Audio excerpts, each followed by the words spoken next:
Assalamualaikum warahmatullahi wabarakatuh. Bagaimana kabarnya anak ustazah kelas 5 MI Ariyat Hidayatullah Bontang? Tetap semangat ya, walaupun kita belajar masih di rumah.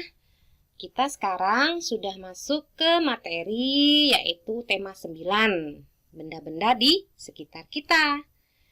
Pada materi kita kali ini, kita akan belajar mengenai pengertian dari zat tunggal, zat campuran, unsur, dan senyawa.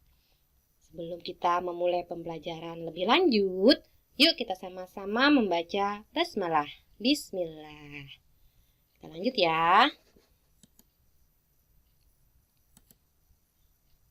Nah, pada tema ke-9 ini tidak jauh berbeda dari tema sebelumnya. Semua pembelajaran kita mengenai sains atau apapun itu selalu berhubungan dengan ayat Al-Quran. Salah satunya adalah dalam surah Al-Hadid ayat 25. Kita baca ya artinya. Dan kami turunkan besi yang padanya terdapat kekuatan yang hebat dan berbagai manfaat bagi manusia, supaya mereka mempergunakan besi itu, dan supaya Allah mengetahui siapa yang menolong agamanya dan rasul-rasulnya. Padahal Allah tidak dilihatnya. Sesungguhnya Allah Maha Kuat lagi Maha Perkasa. Nah, di sini dan kami turunkan besi, dari kata dan kami turunkan besi ini, menurut ahli tafsir, bahwa penggalan kata ini berarti besi atau yang kita kenal sebagai unsur kimia berasal dari langit. Ya, menurut penelitian dari NASA, bahwa logam-logam besi ini asal mulanya adalah benda-benda atau barang-barang raksasa seperti meteor yang ada di luar angkasa itu yang jatuh dari bumi. Kemudian meteor ini melebur bersama menjadi bagian bumi saat ini, sehingga terbentuklah namanya besi. Nanti lebih lanjutnya kalian bisa buka tafsirnya sendiri ya. Kita lanjut. Nah, pada materi ini kita akan belajar mengenai apa sih materi. Kemudian materi itu terbagi menjadi dua. Ada namanya zat tunggal, ada namanya zat campuran. Nah, materi itu apa? Materi adalah setiap objek atau segala sesuatu yang menempati ruang dan memiliki massa. Massa itu adalah isi yang sangat luas, ya, isi atau volume. Seperti itu massa, dan memiliki berat, seperti itu. Kemudian berdasarkan jenisnya, materi itu terbagi menjadi 3 yang kita kenal, benda padat, cair, dan gas. Nah, ini sudah kita pelajari pada tema sebelumnya ya. Kemudian berdasarkan komponen penyusunnya, materi terbagi menjadi 2. Ada yang kita kenal dengan nama zat tunggal dan zat campuran. Nah, zat tunggal ini terbagi menjadi 2, yaitu unsur dan senyawa. Sedangkan zat campuran juga sama, terbagi menjadi 2, yaitu zat campuran homogen dan zat campuran heterogen. Kita lanjut ya. Zat tunggal atau nama lainnya adalah zat murni. Nah, zat tunggal atau zat murni ini adalah zat yang komponen penyusunnya hanya satu zat saja atau hanya satu materi yang sejenis atau sama. Contoh, air, emas, gula, dan garam. Nah, ini komponen penyusunnya hanya satu saja, ya, yang sejenis dan sama. Tadi di awal-awal sudah Ustazah sampaikan bahwa zat tunggal atau zat murni itu terbagi menjadi 2, yang kita kenal dengan nama unsur. Unsur adalah zat kimia yang tidak dapat dibagi lagi menjadi zat yang lebih sederhana. Jadi tidak bisa kita bagi lagi. Nah, unsur itu terbagi menjadi 2. Ada logam dan non-logam. Logam itu apa saja? Perak, besi, emas, dan platina. Ag ini adalah rumus kimianya ya, lambangnya. besi dilambangkan Fe, emas Au, platina Pt. Kemudian non-logam adalah hidrogen H, oksigen O, karbon C, nitrogen N. Jadi unsur, ini namanya unsur logam dan non-logam. Kemudian zat tunggal atau zat murni itu juga terdiri dari senyawa.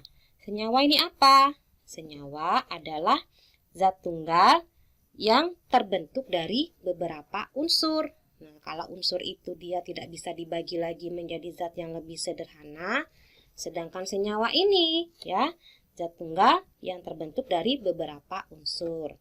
Apa saja contohnya? Contohnya adalah garam, air, dan gula. Nah, ini kita kenal dengan nama senyawa. Garam, kita tahu ya, garam ini terdiri dari unsur natrium dan klorin, atau kita nama kimianya adalah NaCl. Kemudian air ini terdiri dari hidrogen dan oksigen. Jadi dua unsur, yaitu hidrogen dan oksigen. Nah, rumus kimianya adalah H2O. Begitu pula dengan gula. Gula ini terdiri dari unsur karbon, hidrogen, dan oksigen. Nah, ini kalian akan pelajari di tingkat lebih lanjut ya, yaitu di tingkat SMP atau madrasah sanawiyah ya. Nah, ini semua ada di buku paket kalian. Nanti kalian tinggal baca ya. Kemudian kita lanjut ya. Sekarang kita masuk ke zat campuran.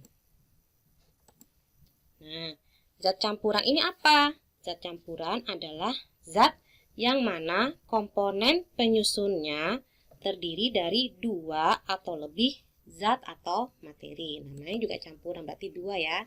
Contoh, air dan gula, air dan pasir, es teh, kopi, teh manis. Ini salah satu contohnya. Nanti kalian bisa cari contohnya ya, yang lain.